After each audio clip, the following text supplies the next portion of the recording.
នេះគឺជា RS-28 Samad ជាមីស៊ីលផ្លោមអន្តរជាតិប្រយ័ត្នចំណាយឆ្ងាយនិងខ្លាំងបំផុតរបស់ពិភពលោកបង្កើតឡើងដោយរុស្ស៊ីវាអាចទាញប្រហារស្ទើរតែគ្រប់គោលដៅនៅលើផែនដីក្នុងរយៈពេលតិចជាង30នាទីនៅក្នុងពោះរបស់វាអាចផ្ទុកបានគ្រាប់នុយក្លេអ៊ែរពី10ទៅ16គ្រាប់ដែលធ្វើឲ្យថាមពលបំផ្ទុះខ្លាំងជាងគ្រាប់បាញ់ប៉ារ៉ាម៉ាណូដែលបានទម្លាក់ទៅលើទីក្រុងហ៊ីរ៉ូស៊ីម៉ារបស់ជប៉ុននៅក្នុងសង្គ្រាមលោកលើកទី2រហូតដល់ទៅ50ដង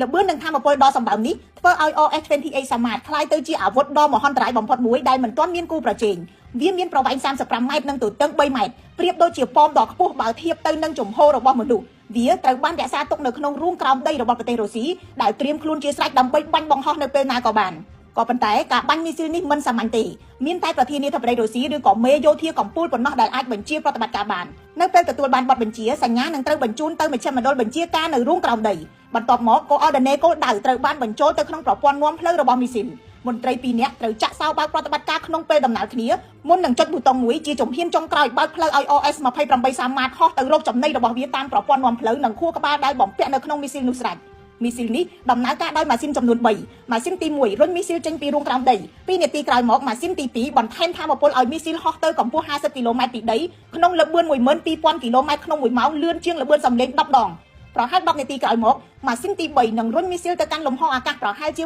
1000គីឡូម៉ែត្រពីលើផែនដីនៅក្នុងល្បឿនជិត20ដងនៃល្បឿនសំឡេងពេលទៅដល់ជិតគោលដៅមីស៊ីលបំបែកខ្លួនខ្ជាក់ក្បាលគ្រាប់តូចៗជាច្រើនដែលក្បាលគ្រាប់នីមួយៗអាចហោះដោយខ្លួនឯងឆ្ពោះទៅរកគោលដៅផ្សេងៗគ្នាបំផ្លាញទីតាំងជាច្រើននៅក្នុងពេលតែមួយ